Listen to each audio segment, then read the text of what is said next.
नानक दुखिया सब संसार, कोई तन दुखी, कोई मन दुखी, और कोई धन भी न रहा तो उदास।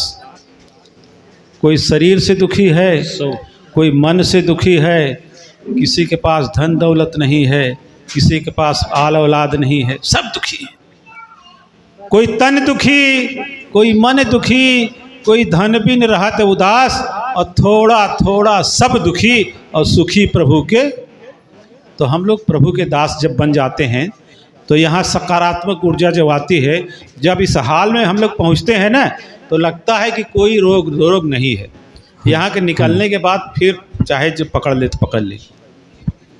तो दुख एक ऐसा माध्यम है महापुरुष, सब दुखी हो जाते हैं। एक पड़ोस में दो लोग रहते थे, दो बहन जी, दोनों के बच्चे जो है साथ में प्राइमरी स्कूल सरकार गवर्नमेंट के मतलब उसमें थे, प्राइवेट स्कूल में जाते थे, और वो एक रिक्शा वाली टाली से आते थे घर पे। एक दिन ऐसा हुआ कि रिक्शा टाली का एक्सीडेंट हो गया। एक्सीडेंट हो गया तो उसमें से एक बच्चा जो है मर गया। खबर आया, ये दो जो बहनें थी साथ साथ रहती थी, दौड़ दौड़ के गई वहाँ पर, तो देखा कि बच्चा तो अभी नहीं आया है। खबर आई है कि एक्सीडेंट हुआ, बच्चा मर गया। तो जिसका बच्चा मरा था वो बहन जो है बड़ी ज़ोर ज़ोर से रोने लगी। और सही बात है, जिसका बच्चा मर जाए कलेजे का टुकड़ा तो रोने लगी। तो दूसरी वाले बहन जो है उसको बड़ी ढाढ़स बना रही है कि बहन इतने दिन का था बच्चा, मृत्यु लोक है ये। कुछ देर बाद एक खबर आती है कि उस बहन का बच्चा नहीं है जो समझा रही थी, उसका बच्चा मर गया है। अब जो है वो रोने लगी, वो पूरा जोर से बुखार छोड़ करके। अब वो दूसरी वाली बहन जो है उसको समझाने लगी। तो ये संसार है महापुरुषों, हम लोग ऐसे ही हैं, एक दूसरे का दुख देख करके हम लोग भी उसी में शामिल हो जाएं, उसका दुख बांट लें। यही सत्संग का मतलब है। सत्संग यही बताता है कि हम एक दूसरे के दुख सुख में शामिल हों। हमारे साथ जितने प्रेमी भाई हैं बहनें हैं, अगर उनको कोई तकलीफ़ है, कोई दुखी है, किसी प्रकार का दिक्कत है, तो हमसे जो कुछ भी हो सके उसकी सेवा करें, उनकी सेवा में लग जाएं। यही परमात्मा की सेवा है। अब हम भगवान की सेवा तो बहुत बढ़िया से करें, फूल चढ़ाएं, अगरबत्ती चढ़ाएं, चंदन चढ़ाएं, लड्डू चढ़ाएं, इससे भगवान को ज़रूरत नहीं है। भगवान को तो कहते हैं कि मेरे को पूजा अगर करना है किसी को, तो पत्रम पुष्पम फलम तोयम, ये 4 प्रकार की सेवा मुझे चाहिए। पत्र चाहिए, किसी पेड़ का पत्ता चाहिए, चाहे बेलपत्र समझ लीजिए। पुष्प चाहिए, थोड़ा सा फूल चाहिए, और फल चाहिए, और जल चाहिए। तो वो कौन सा पत्र चाहिए आप समझ लीजिए कि संसार का तुलसी पत्र ही काफ़ी है। फल कौन सा चाहिए, ऐसा नहीं कि हम बड़ा केला ले जाएं, संतरा ले जाएं, सेब ले जाएं, ये फल नहीं चाहिए। हमको अपने कर्मों का फल जो है उनको अर्पित करना चाहिए। फूल जो है कौन सा, कि हम चमेली का ले जाएं, गुलाब का ले जाएं, गेंदा का ले जाएं, ऐसा फूल भगवान को पसंद नहीं है।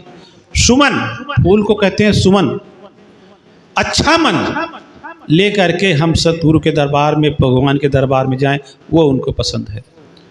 और जल तो सुंदर जल है।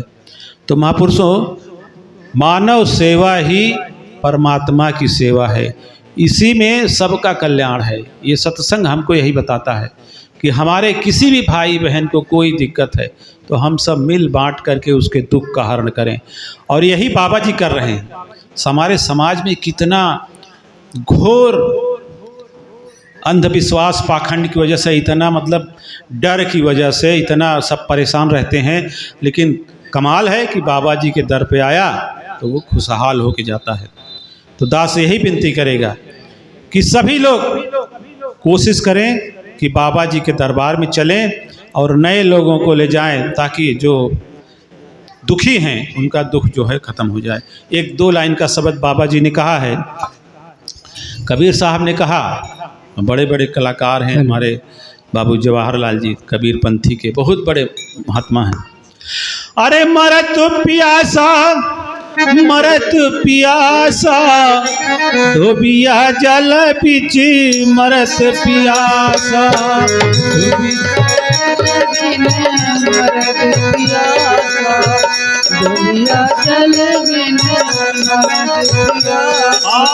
मरत प्यासा मरत प्यासा धोबिया जल बिच मरत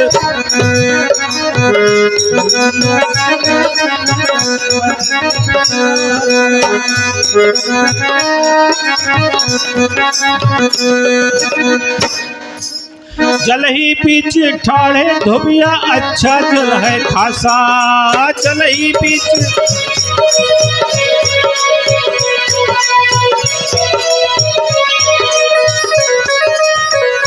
तो इसको थोड़ा समझ लें। धोबी देखे होंगे, वो जब कपड़ा धोता है किसी नदी में जाता है या तालाब में, तो वो पानी के अंदर ही खड़ा रहता है, पानी के अंदर रहता है, फिर भी कहते हैं कि धोबिया जल बिच मरज प्यासा।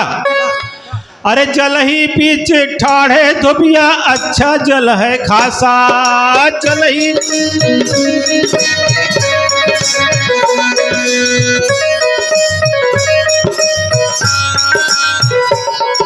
अरे अपने घट का मरम न जाने करई धोबैनी के आशा, धोबिया जल बिच मरत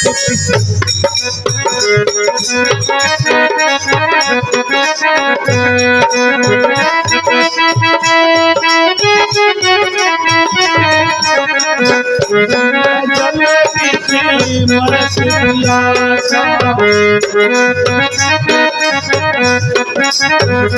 जल ही बीच ठाड़े धोबिया अच्छा जल है खासा। पानी के अंदर ही खड़ा है, पानी बहुत है, लेकिन एक सोच रहा है कि मेरी धोबईन आएगी घर से पानी लेकर के तब हम पिएंगे। तो इसीलिए संत लोग कहते हैं कि सच्चा साबुन ले ले प्यारे है संतन के पासा, सच्चा साबुन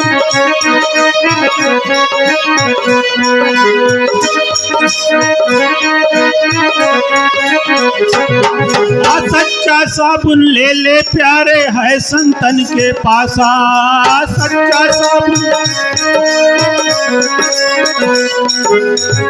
अरे ताज पुराना छूटे नहीं धोवई बारह मासा, धोबिया जल बिच मरत प्यासा।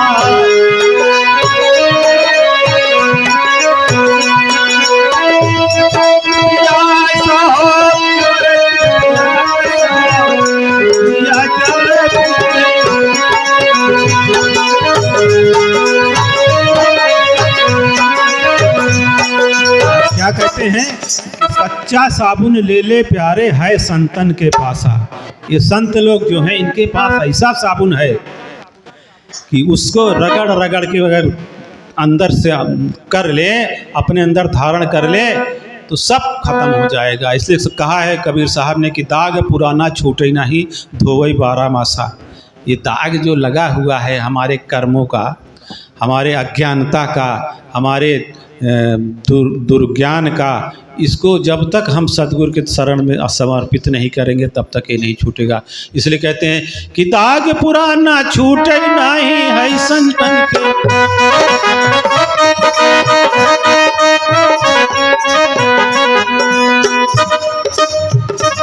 दाग पुराना छूटे नहीं। ये दाग सतगुरु के दरबार में ही छूटता है।